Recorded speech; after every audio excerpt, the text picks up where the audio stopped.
Hello student, Kautilya learning में आपका स्वागत है। आज हम लोग उत्तर वैदिक काल के बारे में चर्चा करेंगे। उत्तर वैदिक काल, वैदिक काल के बाद का समय को उत्तर वैदिक काल कहते हैं। यह 1000 ईसा पूर्व से 600 ईसा पूर्व इसका कार्यकाल माना जाता है। उत्तर वैदिक काल 1000 ईसा पूर्व से 600 ईसा पूर्व इसका काल माना जाता है और यह वैदिक काल के बाद का काल है, इसलिए इसे उत्तर वैदिक काल कहा जाता है। उत्तर वैदिक काल में सामवेद, यजुर्वेद, अथर्ववेद तथा उपनिषदों, आरण्यकों तथा ब्राह्मण ग्रंथों की रचना की गई थी। यानी वैदिक काल के बाद जो उत्तर वैदिक काल है, इस काल में सामवेद की रचना हुई, यजुर्वेद की, अथर्ववेद की और उपनिषदों की, आरण्यकों की तथा ब्राह्मण ग्रंथों की रचना हुई। इसी रचना के इस काल को उत्तर वैदिक काल कहते हैं और यह काल बड़ा ही महत्वपूर्ण काल था। इसी काल में वेदों की व्याख्या की गई और उसके विभिन्न विषयों को अच्छी तरह से समझने के लिए उपनिषदों तथा अन्य ब्राह्मण ग्रंथों की रचना की गई। अथर्ववेद वेद का जो है अंतिम वेद कुल 4 हैं, तो चौथा वेद जो है अथर्ववेद है। अथर्ववेद में परीक्षित को मृत्युलोक का देवता कहा गया है। अथर्ववेद में परीक्षित को मृत्युलोक का देवता कहा गया है। अब परीक्षित कौन है? तो परीक्षित अर्जुन के पौत्र, अभिमन्यु के पुत्र। परीक्षित, राजा परीक्षित अभिमन्यु के पुत्र थे और यह अर्जुन के पौत्र थे। तो उन्हीं को के बारे में इसमें लिखा गया है। इन्हें मृत्युलोक का देवता कहा गया है। इतने धर्मनिष्ठ एक शासक थे। अथर्ववेद के ही बाद जो इस काल, यह काल है उत्तर वैदिक काल। इस काल में वेदांग सूत्रों की भी रचना की गई। वेदांग सूत्रों की रचना भी उत्तर वैदिक काल में ही की गई। वैदिक साहित्य का विभाजन 6 भागों में किया गया।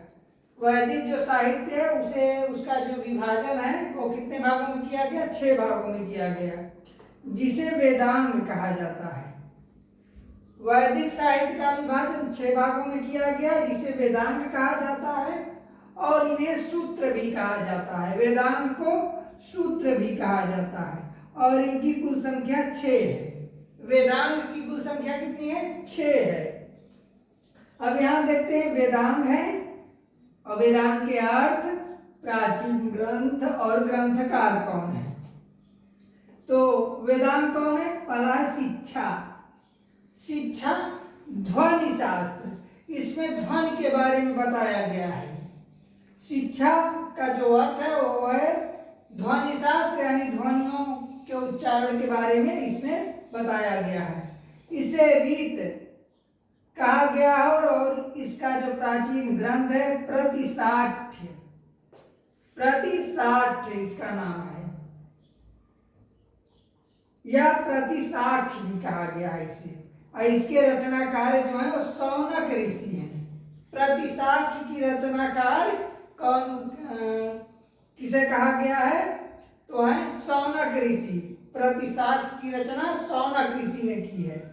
अगला है निरुक्त, व्युत्पत्ति शास्त्र। निरुक्त क्या है? व्युत्पत्ति शास्त्र, यानी सृष्टि की उत्पत्ति कैसे हुई इसके बारे में बताया गया है। और इसका जो प्राचीन ग्रंथ है वो निरुक्त। इसका प्राचीन ग्रंथ क्या है? निरुक्त। और महर्षि यास्क इसके रचनाकार है। इसके रचनाकार कौन है? महर्षि यास्क। अगला है व्याकरण।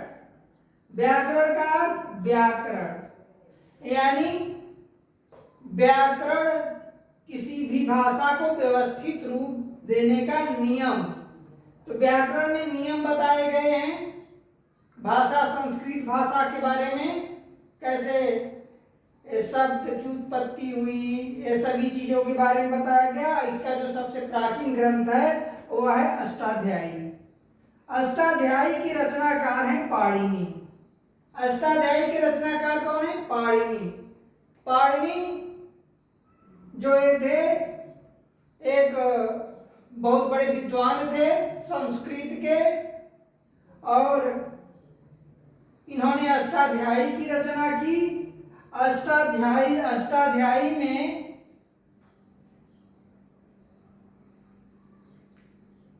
3998 श्लोक हैं।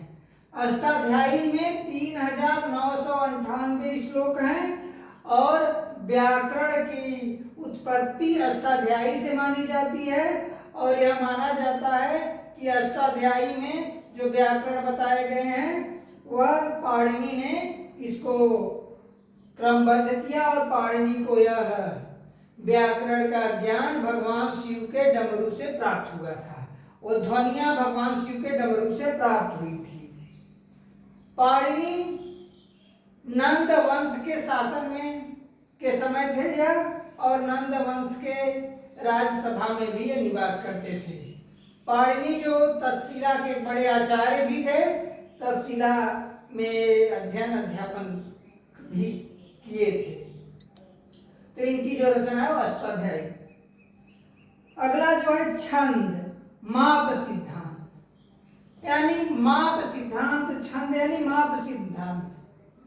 किसी भी चीज को मापने का जो सिद्धांत है वह छंद में है, और इसकी जो रचना ग्रंथ है वह छंद सूत्र। इसके जो ग्रंथ है उसका नाम है छंद सूत्र, और इसके रचनाकार कौन है? पिंगल ऋषि। छंद सूत्र में ही माप के बारे में बताया गया है। किसी भी वस्तु या अन्य चीजों को मापने की विधियां बताई गई है छंद सूत्र में, और इसके रचनाकार है पिंगल ऋषि। अगला ज्योतिष। ज्योतिष क्या है? खगोल विज्ञान है।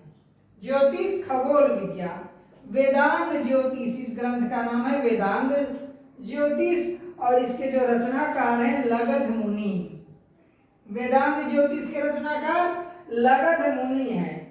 अब हम लोग आ जाते हैं अगला जो छठा है अंतिम, कल्प सूत्र। इसमें धार्मिक आचार शास्त्र है। यह कल्प सूत्र क्या है? धार्मिक आचार शास्त्र। इसमें श्रौत सूत्र है और गृहा सूत्र है। श्रौत सूत्र और गृहा सूत्र के जो रचनाकार हैं वह है आश्वलायन। श्रौत सूत्र और गृहा सूत्र के रचनाकार आश्वलायन है, तथा धर्म सूत्र और शूल्व सूत्र के रचनाकार बौधायन है। धर्म सूत्र और शूल्व सूत्र के रचनाकार कौन है? बौधायन है। तो इस प्रकार आज हम लोगों ने उत्तर वैदिक काल के कुछ महत्वपूर्ण तथ्यों के बारे में जाना। अगले दिन हम कुछ नए टॉपिक के साथ फिर आपसे मिलेंगे। आज का यह टॉपिक यहीं समाप्त होता है।